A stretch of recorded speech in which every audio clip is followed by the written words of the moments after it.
Hola hermanos, buenos días, que el Señor les bendiga. Otro día domingo, otro día que nos va acercando más al fin de todo esto. Y vamos a comenzar con el video de la escuela dominical.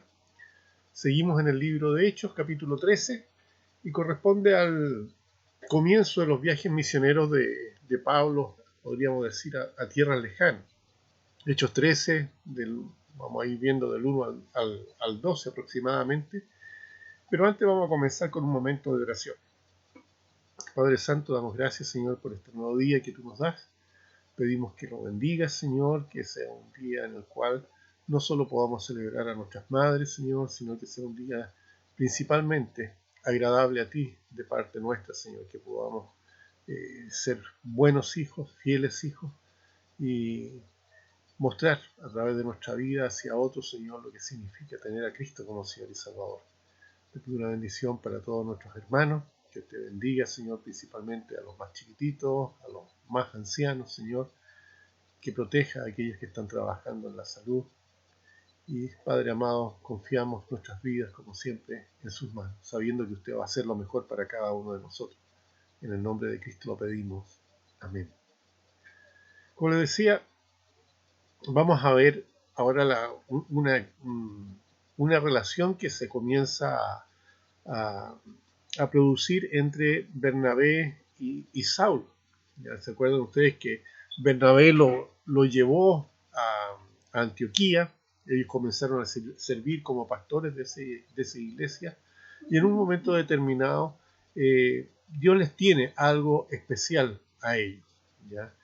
Llega el momento, en realidad, si nosotros nos fijamos los primeros 4 versículos de Hechos 13, que ya la iglesia, por así decirlo, tiene que asumir su responsabilidad en cuanto a llevar el evangelio a otros lugares. Podríamos decir que llega el momento en que la iglesia tiene que obedecer una orden expresa que Dios le da, y el Señor Jesucristo le da, con respecto a proclamar esta buena nueva de salvación. Sin embargo, ellos van a salir no por decisión propia, sino porque sabemos que Dios es un Dios de orden, ¿ya? Entonces Él necesita realizar esta labor comisionándolos, ¿ya? Comisionándolos. Ellos tienen que ser enviados. Ahora es interesante que la palabra enviado, nuestra palabra enviado, es la palabra que se ocupa en la Biblia como apóstoles, como misioneros, ambas palabras guardando ciertas distancias,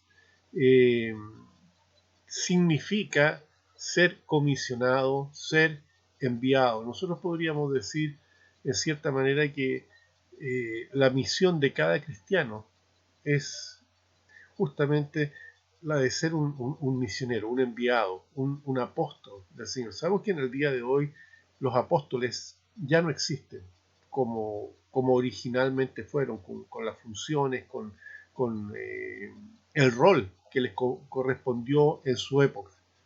Hoy en día nosotros somos ministros de la palabra, siervos de Dios, siervos de la palabra.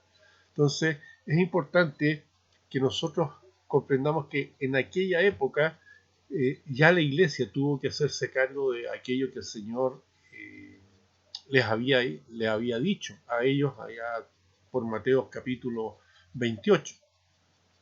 Ahora, el hecho de que Bernabé y Saulo sean comisionados produce, al igual que a cada uno de nosotros, una convicción, es decir, no es por voluntad nuestra, no es algo que nosotros queramos hacer, sino que es alguien que nos respalda al darnos esta misión, ¿ya?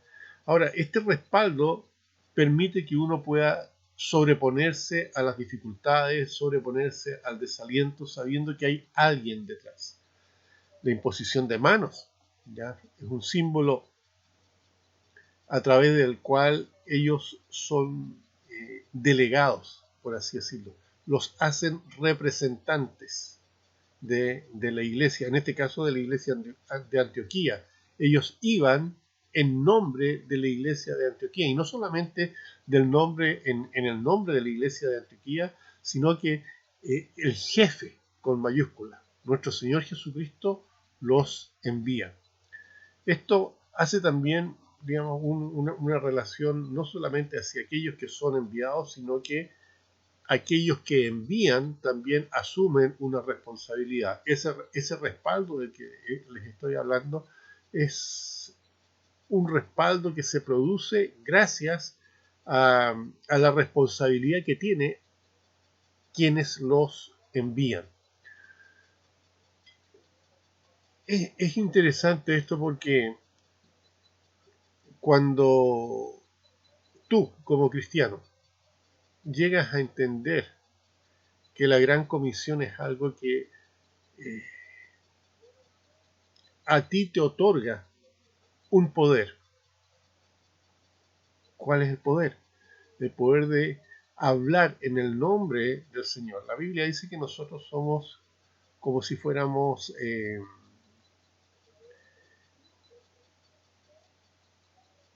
embajadores, ¿no es cierto? Un embajador, cuando habla en el país al cual fue destinado, no habla por voluntad propia, sino que cada palabra, cada actitud, cada gesto que él tiene está en cierta forma reflejando a aquel que lo envió como embajador. Nosotros como cristianos, como hijos de Dios, hemos sido comisionados, hemos sido enviados, ¿ya? Y por eso que la vida del cristiano es una vida que tiene que vivirse de acuerdo a los cánones que Dios ha establecido. No podemos vivir el cristianismo de nuestra manera, tenemos que vivir el cristianismo de la manera en que Dios dijo que debía ser vivido. Por eso que el testimonio es tan importante. Nosotros, con respecto a esto, vemos que ellos llegan y se encuentran con dos personajes, ahí en los versículos 5 al 12. Uno de ellos es Elimas, ¿ya?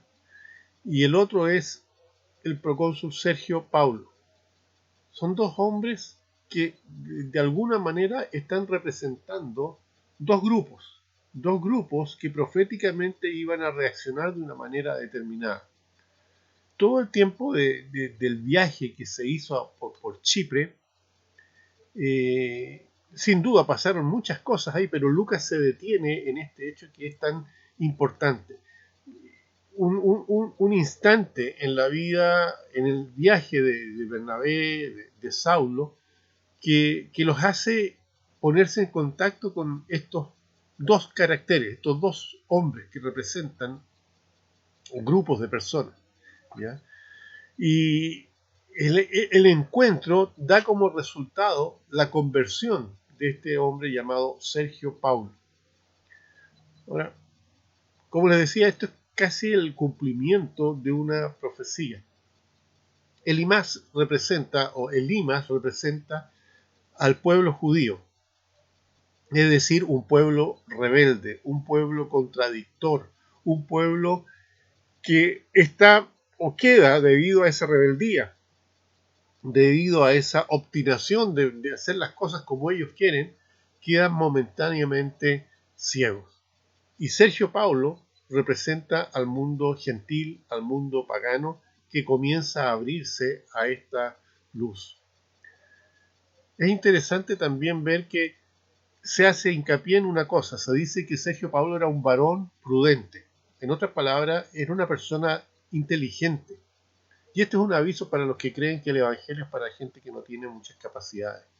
No es así. Es cierto, el Evangelio es para la gente que es pobre de espíritu. ¿En qué sentido? Gente humilde, gente que no se deja llevar por el orgullo, gente que está dispuesta a reconocer que cometió o que son pecadores y que necesitan perdón y que necesitan del Salvador. Aquel que es orgulloso, aquel que es obstinado, aquel que quiere hacer las cosas a su modo de pensar, no va a llegar a los pies de Cristo.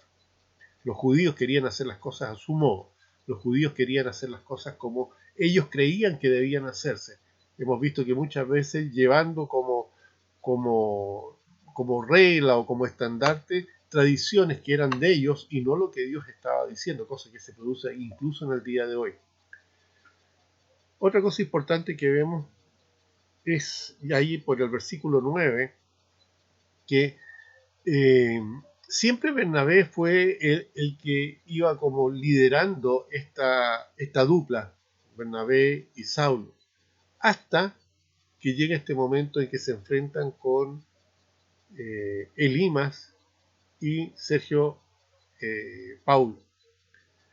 En este caso, Elimas estaba de alguna manera relacionado con este hombre, Sergio Paulo, y comenzó a impedir que este hombre llegara a escuchar la verdad. Esto realmente molestó a Saulo, que en este momento cambia su nombre, ya no deja de llamarse Saulo y comienza a identificarse con este nuevo nombre que es Pablo, e increpa a Bar Jesús, que es el otro nombre que tenía Elimas, y lo reprende y lo castiga en el nombre del Señor, dejándolo momentáneamente ciego, como dice. Y Sergio Paulo, al ver el poder del Señor obrando a través de Pablo, finalmente acepta a Cristo como Señor y Salvador. Es importante ver con qué autoridad el cristiano muestra la verdad del Evangelio. La Biblia dice que nosotros debemos ser respetuosos, ¿ya? Pero debemos tener la capacidad de defender lo que nosotros creemos.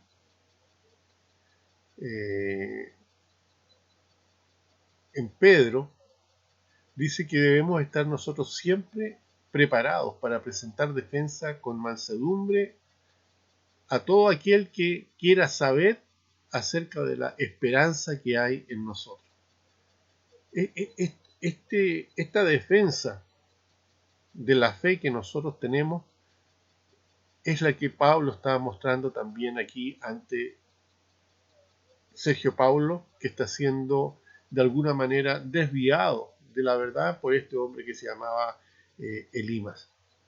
¿Hasta qué punto tú, hasta qué punto yo podemos pararnos delante de una persona y defender nuestra convicción?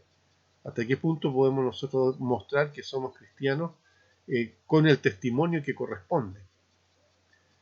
Hay varias preguntas que yo quisiera que ustedes pudieran responder en el cuestionario que sigue y ojalá me lo envíen. La única que me ha podido enviar su cuestionario ha sido una hermana, y no voy a decir, no voy a decir su nombre porque creo que cada uno de nosotros debiéramos estar estudiando, respondiendo y de alguna manera creciendo también. Ojalá que ustedes también puedan mandarme su respuesta. Ha sido corto, sé que ustedes tienen tiempo para compartir con sus seres queridos, llamarlos, hablarle a la mamá, quererla, regalonearla. Si está lejos, no olvidarse de hablar con ella y que este sea un día bonito para las mamás principalmente y para cada uno de nosotros, que podamos servir al Señor como el Señor merece ser servido. Que el Señor les bendiga. Terminemos con un momento de oración. Padre Santo, damos gracias por este momento.